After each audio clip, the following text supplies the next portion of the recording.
The morning started like any other. The kind of morning you never think twice about until it becomes the last quiet one before everything unravels. Marisol stood at her drafting table, a pencil in one hand, a coffee mug in the other. Golden sunlight spilled across the floorboards of her design studio, casting long, soft shadows on the white paper. She was sketching trim options for a client's coastal home. It was peaceful, simple, hers. In the background, the faint hum of jazz played from a speaker in the corner, blending with the soft clinking of her pencil against the ruler. Outside, Savannah was waking up, slowly, oak trees swaying in the breeze, distant sounds of sprinklers tapping the pavement. To anyone watching, this moment looked like contentment, maybe even joy. But life has a way of drawing its sharpest lines when we least expect it. And for Marisol, this quiet sketch would soon become the last thing untouched by betrayal. Her phone lit up with an unknown number. Marisol hesitated for a second, pencil still in hand. She nearly let it go to voicemail, but something made her answer. Mrs. Grant, this is Melissa calling from Horizon Credit Recovery. We're trying to reach Taryn Blake regarding an unpaid balance of $47. Your number is listed as a financial reference. Silence. For a moment, Marisol forgot how to breathe. Taryn Blake, her son's fiance. Debt gambling. I'm sorry, she said slowly, carefully. Could you repeat that? The voice on the other end didn't flinch. A balance of $47,000, most of it tied to online gambling transactions. The pencil dropped from Marisol's fingers. Her mind struggled to make sense of the words as if they'd come in a language she'd never heard before. I'm afraid I can't help you, she finally said, voice calm but hands shaking. Please remove my number from your file. Click. The line went dead. But in the silence that followed, a storm began to rise. Marisol sat down slowly, barely aware that her legs had moved. Her hand reached for the glass of water on the table, but it stopped halfway. $47,000. Gambling. Taryn Blake. She stared ahead but not at anything in the room. She was staring through the walls, through time, replaying moments that suddenly no longer felt so harmless. Taryn turning her phone away at dinner. Taryn brushing off questions about the catering invoices. That tight smile when Marisol refused to co-sign a loan. Those weren't quirks, they were clues. Clues she had ignored, because why would you suspect the woman your son loves? Marisol had wanted to believe she was just being overprotective, that Taryn was simply independent, proud, maybe a little guarded. But now came the voice that mothers fear most, the one inside her own head. What if she's not who she says she is, and what if Cole can't see it at all? And then came the deeper fear. The one she didn't dare say out loud. I don't know if I just lost a daughter-in-law or if I'm about to lose my son. Marisol stood in the quiet of her dining room, staring at the old mahogany cabinet. She opened it slowly. Tucked between her grandmother's china and a forgotten photo album was the thick white binder labeled in gold ink. Cole and Taryn wedding plans. Her hands hesitated before pulling it out. The weight of it felt different now, heavier, not from paper but from betrayal. She placed it on the table, sat down, opened it. Page after page, each contract was carefully labeled. Venue $27,500, catering $18,900, florals $7, $200, photography $6,000, transportation, Duacor custom invitations. She flipped through each section, heart thudding. And one thing became painfully clear. Every single contract was in her name. Every invoice, every deposit, every balance paid. No co-signer, no joint payments, no involvement from Taryn or Cole, just Marisol. Just mom, total $96,000. And suddenly it didn't feel like a celebration anymore. It felt like a setup. I was funding a fantasy, and I didn't even know who the dream belonged to. Tucked into the back pocket of the wedding binder was a smaller creased envelope. She didn't remember seeing it before. Inside were bank statements. At the top of the first page, joint account Cole Grant and Taryn Blake. Marisol's breath caught. She hadn't known they shared an account. No one had told her. Not Cole, not Taryn. She began to read, line after line: Bet Now, Spin King, Golden Reel Casino, online gambling platforms, multiple charges, same vendors, same pattern, amounts ranging from $50 to $2,000. Some were only a day apart, some hours. Then came the part that made her chest tighten. Transfers from Cole's primary checking account into the joint one, followed immediately by withdrawals to casino sites. It wasn't just Taryn losing money. Cole's money was disappearing too, bit by bit, dollar by dollar. Not because he was a gambler, but because someone was draining him with his name on the line. Marisol sat back the statements trembling in her hands. This wasn't about a wedding anymore. This was a slow bleed, and her son didn't even realize he was the one bleeding. Marisol stared at the stack of papers in front of her. Receipts, invoices, bank statements, black ink on white paper. No emotion, no excuses, just numbers, dates, signatures, proof. Proof that everything she had ignored was real. Taryn's secrets weren't hidden behind words anymore. They were etched in transaction histories. Cole's trust wasn't being tested. It was being spent quietly, efficiently, destructively. Marisol gently closed the binder, pressing the cover down with both palms like she was sealing a coffin. I signed contracts out of love only to be handed the invoices of betrayal. This wasn't a misunderstanding. This wasn't a difference in values. This was deception, measured and methodical. And Marisol knew with a pain that settled deep in her chest that if she didn't act soon, her son wouldn't just lose money, he'd lose himself, because sometimes love doesn't blind us. We blind ourselves just to keep loving. The next morning, Cole stopped by on his way to work. Just like old times. Same travel mug, same sleepy smile, same "Hey, Mom." As he leaned in for a quick kiss on the cheek, Marisol poured him coffee, set the mug on the counter, stirred cream into her own, trying to keep her hands from shaking. She knew she couldn't confront him, not yet, so she did what mothers do best. She planted a seed. She began gently. Money problems, they break even the strongest marriages. I've seen couples fall apart over less. Cole gave a short laugh, sipped his coffee. We're good, Mom. Seriously. We've got everything under control. Marisol nodded, forcing a smile. But she tried again. It's not about control. It's about clarity, about knowing where things really stand before Mom. Cole interrupted. His tone wasn't sharp, but it was firm. I appreciate you worrying. I do. But you don't have to. He kissed her cheek again, tossed her a quick "love you," and just like that, he was out the door. No questions, no curiosity, no suspicion, just blind, faithful love.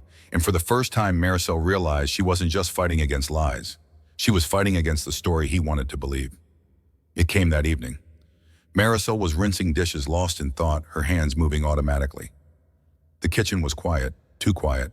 The kind of quiet that feels like it's holding its breath. Her phone buzzed on the counter. She wiped her hands, picked it up, a text from Cole. 7 words. I'd rather lose my mother than lose my wife. That was it. No greeting, no explanation. Just a sentence that sliced like glass. Marisol stood still, phone in hand, staring at the words as if reading them a second time might change them. It didn't. Her knees didn't buckle. She didn't cry. There was no scream, no dramatic collapse, just silence, and a pain so sharp it was almost clean. The kind of pain that doesn't come from a stranger. Only someone you've loved since the day they opened their eyes and called you Mom. I'd rather lose my mother. Marisol set the phone down slowly, walked into her study, the one place in the house that was still hers, still untouched, still honest. And there, in that quiet room, she made a decision. She was done waiting, done hinting, done hoping. The pain didn't fade. It transformed. Marisol sat at her desk, the lamp casting a small pool of light onto the surface. She pulled out every wedding contract, venue, catering, florals, photography, lined them up like evidence in a courtroom. Each one was signed, each one was paid, each one was hers. She flipped them open one by one, reading every clause. Penalties, cancellation terms, legal ownership. She highlighted deadlines in blue, penalty fees in red. She opened a fresh notebook, started taking notes. She wasn't trembling anymore. She wasn't crying. She wasn't begging. She was preparing. Because love, real love, doesn't mean silence. It doesn't mean standing still while your child walks toward disaster. Marisol didn't want revenge. She didn't want control. She wanted to protect her son even if he hated her for it, even if she had to stand alone. If you choose to close your eyes, my son, then he'll be the one who opens mine. By 9:00 the next morning, Marisol was sitting in Elias Morton's office. Elias had been her attorney for over a decade. Calm, meticulous, the kind of man who never missed a comma, much less a clause. Marisol laid out the thick wedding binder on his desk. One by one, she placed the contracts in front of him, like cards in a losing hand. I need to know what I can do, she said quietly. Elias adjusted his glasses, didn't speak, He began reading. Page after page, contract after contract. 15 minutes passed in silence. Finally, he leaned back and looked her in the eye. Every contract is in your name, he said evenly. No co-signers, no joint payments. All deposits came from your accounts. He tapped the binder with his pen. You have full legal authority to cancel every single one of these. Maricel exhaled long and slow. In the car, she asked. The SUV I bought as a gift. Elias opened a separate folder, scanned the document. Still in your name. Title hasn't been transferred. You can cancel the customization, reclaim it, or sell it outright. There it was. Permission, power, clarity. Maricel wasn't trapped. She was in control. By the time the grandfather clock struck 8, the dining room looked like a war room. Contracts, color-coded notes, deadlines and blue penalties in red. Maricel had transformed her dining table into a tactical map. She opened her notebook, made a list: venue, catering, florals, photography, transportation, the SUV, the bank. She didn't pause. She didn't hesitate. She executed. Step 1. The venue. The coordinator's voice was cheerful until Maricel mentioned cancellation. We'll need formal notice via email. The deposit is non-refundable. Send me the invoice, Maricel replied. I'll pay today. Click. Step 2, catering. The manager sighed, already annoyed. We've ordered ingredients. There's prep time to consider. Send the penalty, she said. No need to justify. Step 3, florals. The florist's voice was soft, almost pleading. They were such beautiful choices. Are you sure you want to send the final bill? Maricel replied gently. Today. Step 4, photography and music. More understanding, less pushback, but still disappointed. Each confirmation email went into a folder labeled Cancellations Wedding. Step 5, the SUV. She walked into the dealership in silence. The salesman greeted her with a bright smile, ready to finalize the custom features. She stopped in mid-sentence. Cancel the custom work. I'm taking the car back. He blinked, but nodded. She signed the reversal papers, took back the keys. Sure. Tub 6, the bank. She met with the branch manager, requested to close the joint wedding account. After a few verification steps, all funds came from you, Mrs. Grant. You're free to close it. Balance is $15,324. She transferred it back to her personal account. Quiet, methodical, documented. It took less than 48 hours, but in that time, Maricel quietly dismantled a wedding and maybe saved a life. By Saturday morning, every contract had been canceled, every email filed, every receipt printed and labeled. Maricel sat at the head of her dining table, now cleared of chaos. Just one folder remained more neat, tidy, bound in a wide rubber band. Inside were 6 contracts, 4 cancellation notices, 2 dealership forms, and 1 bank statement. She added up the penalty fees, $8.41. That's what it had cost to unravel an entire wedding. She stared at the number for a moment. $8,000. It could have been a vacation, a down payment, a renovation. But in this case, it was the cost of clarity. She had paid for silence long enough. Now she was paying to be heard, even if only by herself. She placed the folder in a drawer, locked it, sat back, and for the first time in days, she let herself exhale. I didn't destroy a wedding. I saved a life. It started with pounding. Not a knock, a pounding, sharp, angry, repeated. Maricel had barely made it to the hallway when she heard the voice. What the hell did you do? Taryn, high-pitched, furious. Already yelling, she flung the door open. There they were, Taryn on the top step, eyes blazing. Cole just behind her, jaw-tight, arms crossed, his whole body tense.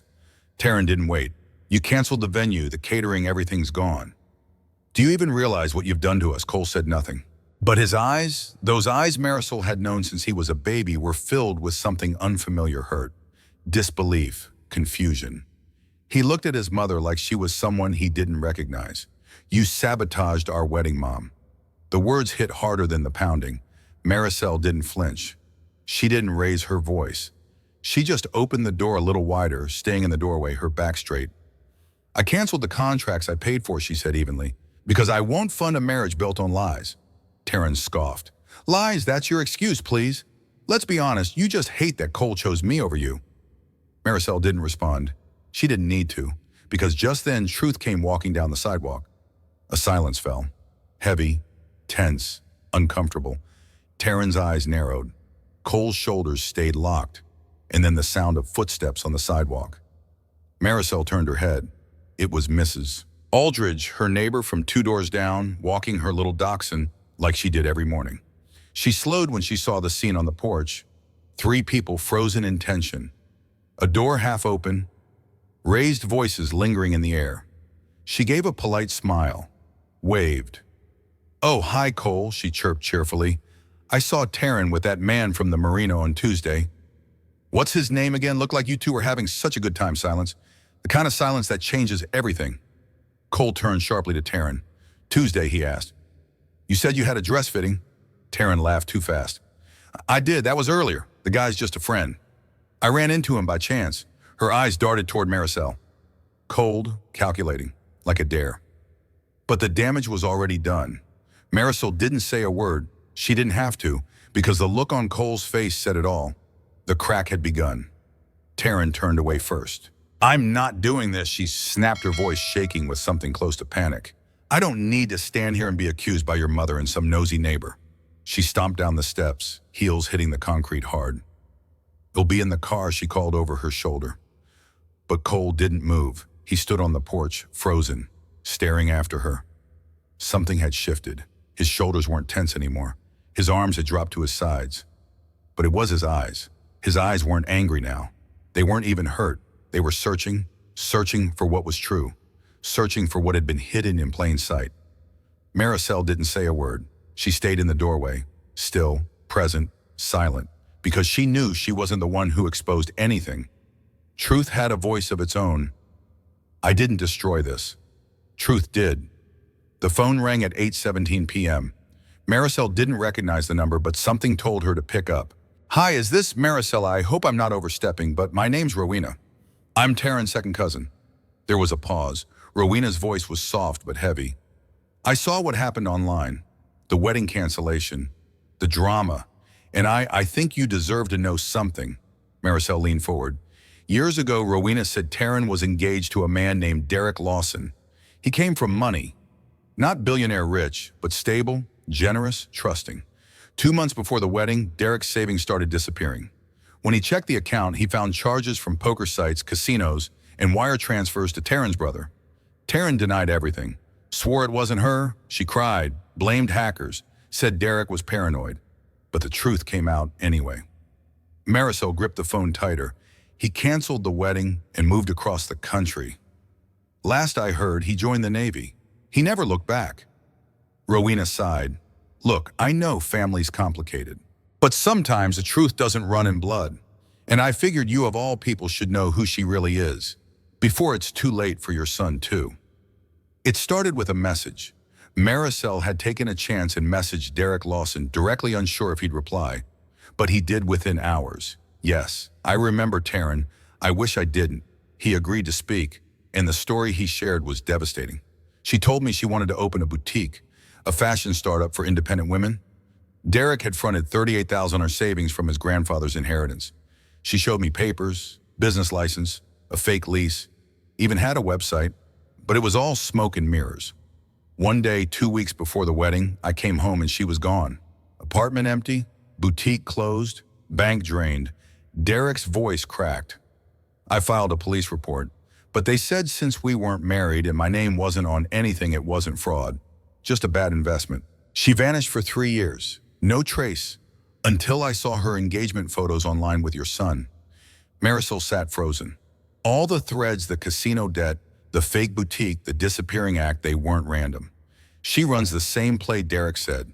Gets close to good-hearted men, makes them feel like saviors, then drains them dry and disappears. Marisol didn't say a word. No accusations, no screaming, no "I told you so." She simply laid it out on the table, literally. A file folder, thick, labeled Taryn Fraud Timeline, inside screenshots of transactions to casinos, a shared bank account, voicemails from debt collectors, and Derek Lawson's phone number highlighted. Cole stared at it all, silent. Then his eyes fell on a copy of the boutique's fake business license, dated 3 months before she even met Cole. This can't be real."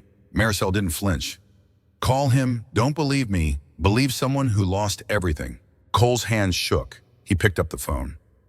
Derek answered on the second ring. The conversation lasted 4 minutes. But in those 4 minutes, something in Cole broke. He hung up. She used him, lied to him, took his money, and ran. He looked up at his mother, eyes glassy, jaw clenched.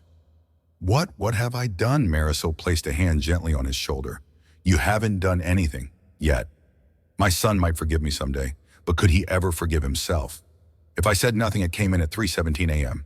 Just one message. No emojis, no punctuation flourishes. It's over. I ended it." Marisol stared at the screen for a long time.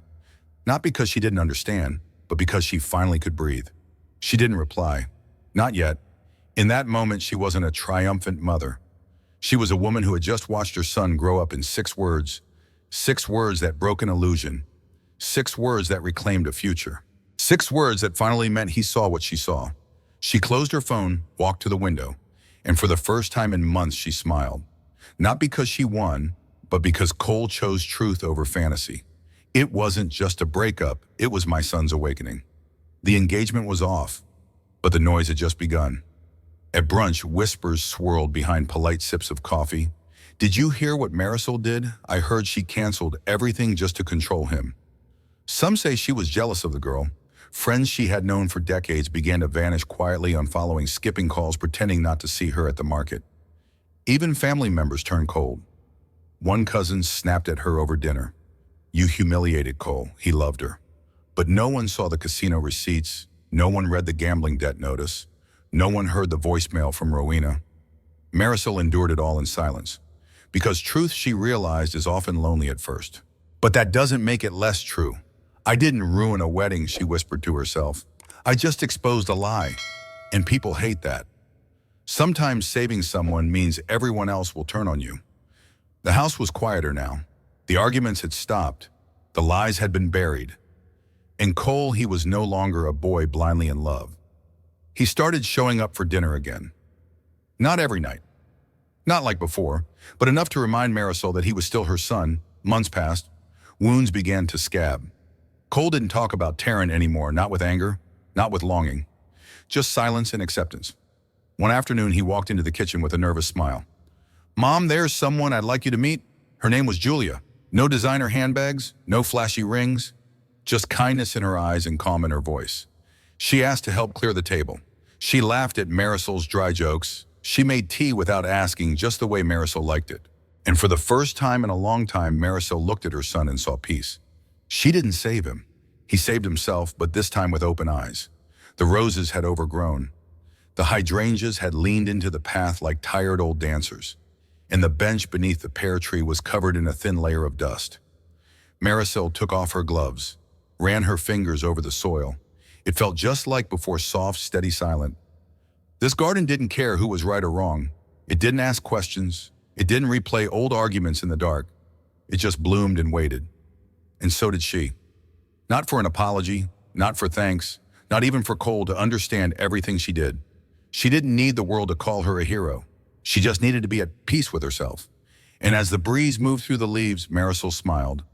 Not because everything was perfect, but because she had survived the imperfect. Sometimes to save someone you love, you have to become the villain in their story until they rewrite the ending themselves. Real love isn't always soft. Sometimes it means being strong enough to be the villain in someone else's story just to save them. Marisol didn't ruin a wedding. She rescued her son from a lifetime of lies. She didn't act out of hatred, but from a place of love that hurts the kind only a mother truly understands. And sometimes the hardest thing isn't walking away, it's staying and doing what's right when no one claps for you.